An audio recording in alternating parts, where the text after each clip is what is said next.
Ayan ho, si Tutoy mahiyain. Naayos ho yung linya ng ng plat. Pagkatapos kung boykotin yung gitna, sa kanya naman yung gilid.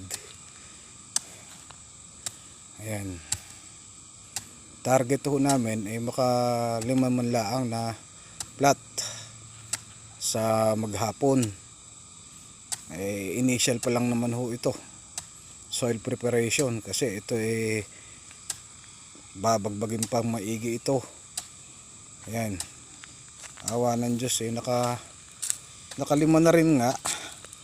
Dalawang 1x10,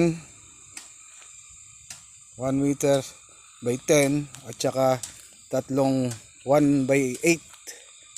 Yan, kasi gawa ho ng puno ng niyog aming inilihis. Yan. Ngayon, kung makikita nyo, may tali na uli. Tsaka yung tulos na yan. Ito ho ang magiging pang-anim. Tapos parang tatamaan yung tundan igigit na lang siguro yung tundan. Ngayon, diretso ho hanggang doon. Tatanggalin pa rin ho itong kakawati na ito. Ayan, baka maaaring makapito hanggang 8 plat dito palaang. Hindi pa kasama yung nandun sa likod ng ng dragon fruit. Tapos yung doon sa may lawad.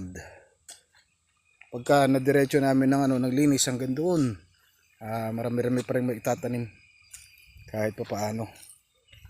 Ayan. Ayun, ang bilis ni Tutoy. Nandoon na kagad kasi linya lang naman sa gilid